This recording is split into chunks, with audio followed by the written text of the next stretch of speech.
ఈ పొత్తుకు సంబంధించి ఢిల్లీలో పిక్చర్ ఏంటనేది ఒకసారి మా ఢిల్లీ బ్యూరో చీఫ్ కృష్ణని అడిగి తెలుసుకొని మనం చర్చలోకి వెళదాం. Krishna, good evening. Good evening V K. Latest picture ఏంటి అక్కడ? మరికొద్దిసేపట్లో అమిత్ షా, జేపీ నడ్డాలతో ఇటు పవన్ కళ్యాణ్, చంద్రబాబు నాయుడు భేటీ కాబోతున్నారు. నిజానికి ఇది మధ్యాహ్నం 12 గంటలకే జరగాల్సినటువంటి భేటీ, కానీ ముందస్తు కార్యక్రమాల కారణంగా జేపీ నడ్డా అదేవిధంగా అమిత్ షా కూడా కొంత బిజీ అయిపోయారు. ఈరోజు 3 గంటలకు కూడా ఇక్కడ పోసా ఇన్స్టిట్యూట్ లో ప్రోగ్రామ్ లో హోంశాఖ మంత్రి అమిత్ షా పాల్గొనాల్సి ఉండింది. తర్వాత జేపీ నడ్డాకు వేరే ప్రోగ్రామ్ వచ్చింది. సో ఈ ప్రోగ్రాంలన్నీ ఉన్నాయి. తర్వాత బీజేడీ, బిజు జనతా దళకు సంబంధించినటువంటి టీం కూడా, ఆ బృందం కూడా ఈ రోజు ఎన్డీఏలో చేరే ప్రక్రియకు సంబంధించి కూడా ఈ రోజు ఆ యొక్క కార్యక్రమం జరిగింది. సో వీటన్నిటితో కొంత బిజీగా ఉండటంతో నిజానికి అనుకున్న షెడ్యూల్ ముందుగా అనుకున్నట్లుగా ఈ షెడ్యూల్ జరగలేదు. ఈ రోజు 9:30 లేదా 10 గంటల సమయంలో మళ్ళీ అమిత్ షాతో నిన్న ఏదైతే 11 గంటల సమయంలో జరిగిందో దానికన్నా ఆ సమయంలో కొంత ముందుగా ఈ యొక్క సమావేశం జరిగే అవకాశం ఉందనేది మనకు అందుతున్నటువంటి సమాచారం. ఇప్పటికైతే ప్రస్తుతానికి 9:30 తర్వాత ఏ క్షణాలైనా అమిత్ షా, జేపీ నడ్డాలతో చంద్రబాబు నాయుడు, అదేవిధంగా చంద్రబాబు నాయుడు, పవన్ కళ్యాణ్ వీళ్ళిద్దరు కూడా భేటీ అయ్యే అవకాశం ఉంది.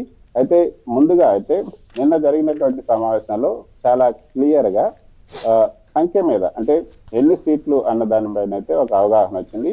2 పార్టీలకి, బీజేపీ, జనసేన, ఈ 2 పార్టీలకు కలిపి 8 సీట్లు ఇవ్వాలనేది ఇప్పుడు ఒక సంఖ్య పైన అవగాహన వచ్చింది. పార్లమెంట్ స్థానాలు 8 స్థానాలు, అదేవిధంగా అసెంబ్లీ స్థానాలు అయితే 30 స్థానాలు.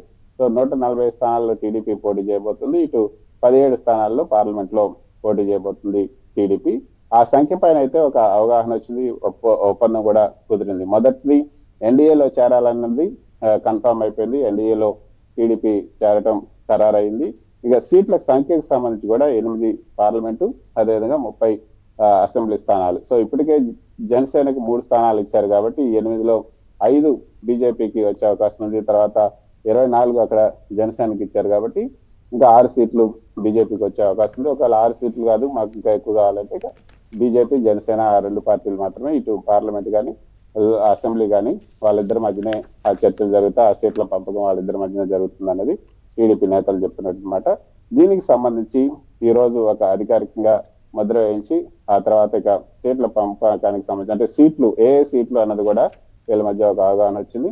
ఆ సీట్లు ఇందాక మీరు చెప్పినట్లుగా అప్పుడు జనసేనకి ఇచ్చినటువంటి ఆ 3 సీట్లు కాకినాడ, ఇటు మచిలీపట్నం, అనకాపల్లితో పాటు రాజమండ్రి, అదేవిధంగా రాజమండ్రి, ఇటు నర్సాపురం, అరకు, తిరుపతి, రాజంపేట, ఈ 5 సీట్లు కూడా అదనంగా ఇవ్వబోతున్నారు. ఇక 6 అదనంగా ఇవ్వబోయేటువంటి అసెంబ్లీ స్థానాల సంఖ్య కూడా కొంత దానికి సంబంధించి కూడా ఒక అవగాహన వచ్చింది. దానికి కూడా స్పష్టత వచ్చింది. ఇక కలవటం, ఆ తర్వాత అధికారికంగా ఎన్డీఏలో చేరారు అనే ఒక అధికారిక ప్రకటన రావటం, తర్వాత సీట్లకు సంబంధించి వాళ్ళ అనౌన్స్మెంట్ కి సంబంధించినటువంటి ప్రకటన మాత్రమే ఇంకా ఉంది. కాబట్టి ఎన్ని సీట్లు బీజేపీ, జనసేనకి ఇచ్చాం, తర్వాత ఎన్డీఏలో చేరారు అన్న ఒక ప్రకటన మాత్రమే రావాల్సింది. కాబట్టి దానికోసమే ఇప్పుడు ఎదురు చూస్తున్నారు. 9 గంటల తర్వాత ఏ క్షణాలైనా అమిత్ షా నివాసానికి వెళ్ళి కలిసే అవకాశం. ఇవాళ ఈవినింగ్ క్లియర్ అయిపోయే అవకాశం ఉందా? మీటింగ్ తర్వాత అఫీషియల్ అనౌన్స్మెంట్, పొత్తుకు సంబంధించిన ఎలాంటి అంటే సస్పెన్స్ లేకుండా క్లారిటీతో వీళ్ళు బయలుదేరి వచ్చేస్తారా వెనక్కి?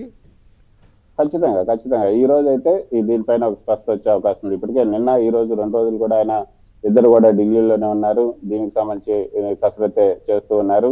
ఈ సమయం రావడంతో ఆయన టీడీపీ అధినేత, జనసేన టీడీపీ అధినేత చంద్రబాబు నాయుడు, పవన్ వీళ్ళిద్దరు కూడా ఇక పార్టీకి సంబంధించినటువంటి కార్యక్రమాల్లో కూడా నిమగ్నమన్నారు. ఇక్కడ నుంచే కొంత సమీక్ష చేస్తూ ఉన్నటువంటి పరిస్థితి ఉంది. కాబట్టి ఈ రోజు ఈ కార్యక్రమాన్ని పూర్తి చేసుకుని ఎంత తొందరగా వెళ్తే అంత తొందరగా విజయవాడకి వెళ్ళిపోవాలన్నది వాళ్ళు చూస్తూ ఉన్నారు. మరి ఈ రోజు ప్రత్యేక విమానంలోనే వీళ్ళు తిరిగి వెనక్కి వెళ్ళిపోయే అవకాశం ఉంది. నోటిఫికేషన్కి సంబంధించి, షెడ్యూల్కి సంబంధించి 12 లేదా 13 అనే 2 డేట్స్ వస్తున్నాయి కదా, దీని మీద ఎలక్షన్ కమిషన్ వైపు నుంచి ఏమన్నా ఒక హింట్ ఉందా? ఎప్పుడు షెడ్యూల్ వచ్చే అవకాశం ఉంది డేట్స్కి సంబంధించి వీటికి? ఖచ్చితంగా 13వ తేదీ వచ్చే అవకాశం ఉన్నట్లుగానే మనకి ఎన్నికల కమిషన్ నుంచి వర్గాల నుంచి అందుతున్నటువంటి సమాచారం. ఎందుకంటే 2019లో గత ఎన్నికల సమయంలో 2019లో కూడా మార్చి 10వ తేదీనే ఎన్నికల షెడ్యూల్ ఇచ్చారు. కొంచెం అటు ఇటుగా ఈ యొక్క షెడ్యూల్ ని ప్రకటించే అవకాశం ఉన్నట్టుగా తెలుస్తుంది.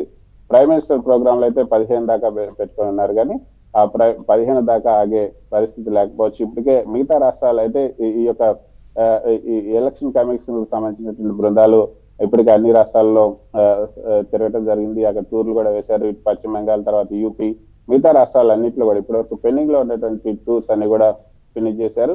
ఇక అయిపోయింది, ఇక గ్రౌండ్ వర్క్ చేస్తున్నారు. ప్రస్తుతం ఎన్నికల కమిషన్ కార్యాలయంలో కూర్చొని మిగతా డేట్స్, అదేవిధంగా ఎన్నికల సిబ్బంది ఏర్పాట్లు, లాజిస్టిక్ ఇష్యూస్ ఏవైతే ఉన్నాయో వాటన్నిటిని చూస్తున్నారు. తర్వాత బలగాల ఏదైతే బలగాలను ఎక్కడెక్కడి నుంచి తరలించాలి ఆ ఇష్యూలను కూడా ఇటు సిఆర్పిఎఫ్, అదేవిధంగా మిగతా రాష్ట్రాలకు సంబంధించినటువంటి సిఎస్లు, డీజీపీలు వాళ్ళందరితో కూడా సమావేశమయ్యారు. ఆ ఇష్యూ కూడా అయిపోయింది. కాబట్టి 13, 14 ఈ లోపే ఈ యొక్క ఎన్నికల షెడ్యూల్ ని విడుదల చేసే అవకాశం ఉంది. దానిపైన ఒక క్లారిటీ అయితే ఈ రేపు లేదా ఎల్లుండి ఎన్నికల కమిషన్ కూడా ఇచ్చే అవకాశం ఉంది.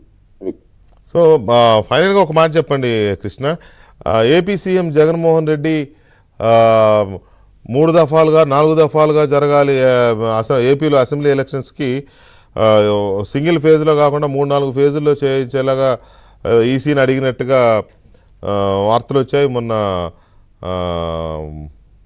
రఘురామరాజు గారు కూడా ప్రెస్ మీట్ పెట్టి మరి ఆయన ఎందుకు అరాచకాలు అక్రమాలు చేయడానికి, దొంగ ఓట్లు వేయించుకోవడానికి ఆయన కూడా ఏదో అన్నాడు ఆయన. సో నిజమేనా అది?